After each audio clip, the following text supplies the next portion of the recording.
Welcome back. Today I wanted to go over the first paragraph of a lecture titled Every Natural Fact given by Neville Goddard. That is very important for us to understand how to actually change our own destiny, the way of living, the quality of our life. Now he started out by saying that every natural effect has a spiritual cause, and not a natural. A natural cause only seems. It is a delusion of the perishing vegetable memory. We do not remember these moments in time when we imagine certain states. So when that imaginal state takes form, so we can see it with the outer eye, we do not recognize our own harvest and deny it anything to do with these natural effects that are taking place in our world. Because our memory is faulty, we do not remember. There is a moment in every day, said Blake, that Satan cannot find, nor can his watch fiends find it. But the industrious find this moment, and it multiplies, and when it once is found, it renovates every moment of the day if rightly placed. Now by the word Satan, he simply means doubt. Doubt cannot find it. I desire a certain state in this world. Reason tells me it's difficult. My friends tell me it's impossible. And so if I doubt that I could ever realize it, that's the voice of Satan speaking to me. He is always challenging God. God is my own wonderful human imagination. That's God. So the protagonists are God and Satan, simply faith and doubt. Can I imagine that I'm the one that I would like to be and remain faithful to that assumption as though it were true? If I can remember that assumption, and when I did it, then I will see, when it happens in my world, the relationship between the natural fact and its spiritual cause. The spiritual cause was that moment of assumption. Now you see here, what we're dealing with is this power of being aware of what's actually occurring in your world. This is so vitally important, especially if you're a new student to this material. You hear all these wonderful claims of you being able to change your destiny, become rich, become successful, become happier, become healthier, become whatever you actually desire. But if you don't understand the connection between the mind and the physical world, then it's really hard to really accept that claim on face value. So what we're called upon to do is to start analyzing our own lives. Have you been doing that? Because if you don't really have to do a lot of analyzation to see the connection going on there. Essentially what you're going to discover is that everything you have in your life is there because at one moment in your life you decided you wanted to have it. You can think of the clothes you're wearing. At one point you decided, I want these pants, I want this shirt, whatever it is. I want these shoes, I love what they look like. So you bought them, you got them. Now, maybe years later or months later, you forgot that you once consciously decided, I wanted this, so you got it. So now it's in your world. It's just there. You see, that's what with everything in your world, it's just there, right? But why did it end up there? It didn't just end up there because you disliked it so much that that's why you have it. Some people are masochistic in that way that they do stuff just to hurt and annoy themselves for some reason. But most of us aren't like that. We have everything in our worlds because of this inner spiritual cause. The cause, as Neville said, is the assumption. Well, the assumption is one part, but you can also say the cause is your own imagination in the sense that first you start to contemplate and sense and feel and see within your mind what it would be like if you had that very thing in your life. So in the case of a shoe, well, you would consciously start to imagine it already. Perhaps you weren't aware of that, but you start to become aware of the fact that, hey, I want these shoes and I know they would look good on me. That would be cool to have, to wear. Now, this is what you want to understand, that God is your own wonderful human imagination. So it was God all along. It was doing it inside of you. That power that knows no limitations, that knows no impossibilities, because you already experienced the realization of that goal inside of your mind first and foremost. Then you started to act. Then something changed. You stopped doubting that you could get those shoes and you got them because you simply act on faith, because you know you can get shoes. It's not that difficult.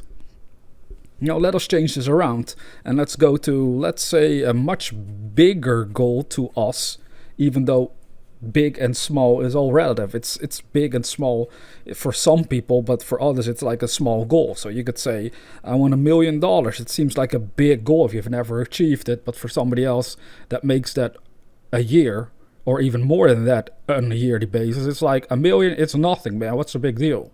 Well, for most people it's a big deal. Why? Because they are not yet aware of the connection between the inner world of imagination and the outer world of effects. That's what we're dealing with here. The realization that the money you want, for example, is an effect. It is a physical thing in the moment that you would get it.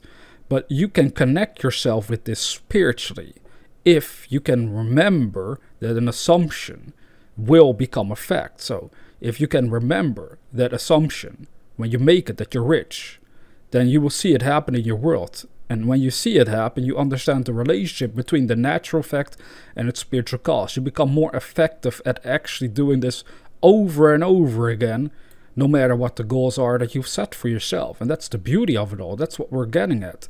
Because you become a self-directed individual. This is so important for us to become. Because you can study this material, you can listen to anybody on YouTube or anywhere else in the world. But ultimately, it's your own mind. You're going to have to control it.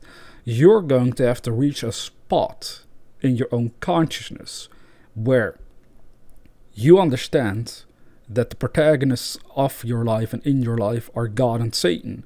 There are two aspects of your own consciousness, simply faith and doubt. So you have an option here. You have a choice. Are you going to live by faith or are you going to live by doubt? Now, most people are living exactly here. They live in this word called doubt. They don't really believe they can achieve anything, and that's the whole problem. They don't have the faith. They haven't studied their consciousness enough to see the connection between imagination and physicality. But ultimately, the more you understand this, the more effective you can become at realizing your dream. This is simply what I've been doing personally in my life. I know I can have faith in goals that I set for myself, or I can be full of doubts. And if I'm full of doubts, I won't be able to effectively act on my dream. You see, this happens under compulsion. You wake up, you're so compelled, so under such a compulsion to act on your dream because you're full of faith. But what happens if you're full of doubt? If you're full of doubt, you are acting under a compulsion of not taking action. You become so discouraged. You wake up so discouraged and so unmotivated, you can't even take the action you would need to take in order to succeed. This is the choice you have to make for yourself, so be very clear on this. You have to understand that anything you want first starts in your imagination, and then you turn that imaginative vision into assumption, into a feeling of the wish fulfilled. You feel that is already true for you. You feel the wealth, the success, the happiness, the joy that would be yours had you already realized your dream. As you live from that assumption, from that state of mind, then things really start to happen for you. And you can really analyze this and discover this from experience. The more successful and focused I feel within my own consciousness concerning the goals that I have, the more effective I become, the more motivated I am, and the more motivated I stay. I don't feel like procrastinating if I'm full of faith. But yet, if I'm full of doubt, I want to procrastinate all the time. That's the issue, again, for humanity. Want to overcome procrastination? Start having some faith in yourself and your dreams. Then you can go there. Then you can make stuff happen. So understand the words God and Satan symbolically. See it as faith and doubt. And then analyze your own consciousness. Which side of these two polarities are you actually following? Faith or doubt? Yours is the choice, you know. And I hope you choose wisely. Because with faith, anything becomes possible in this dimension, and if not in this dimension, outside of this dimension, because you are an eternal being. You operate in way more dimensions than just time, space, reality. Remember this, because as long as you don't remember this, you also become way more stressed out about achieving things physically speaking, and the doubt creeps in again. You start doubting you can achieve your dream in time, perhaps. But there is no time. Time and space disappears when you go into the imaginative realms of the soul, and those are eternal realms that you will enter regardless of what you achieve over here. But you're gonna understand the connection, because even in the so-called dream world, the other dimensions, you can only manifest and experience there what you believe and trust in with faith. So in other words, you can have a nightmare, but then if you have faith that you can turn it into something beautiful, your dream will instantly reshuffle itself into a different dimension. No joke, I've done this time and again. And this is the same physically speaking.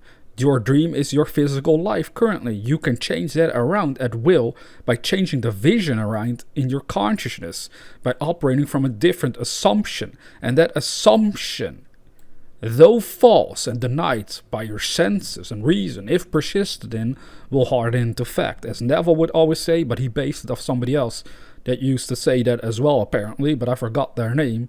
But this is ultimately the key word, the assumption. Can you assume that you're now successful? Because by doing so, you're living by faith. But if you're not assuming that you are now the man or woman you want to be, you are living by doubt. Can you see the connection? Because as you see it, you become more effective at applying it. This is the goal. This is what you're called upon to do. So I wish you good luck.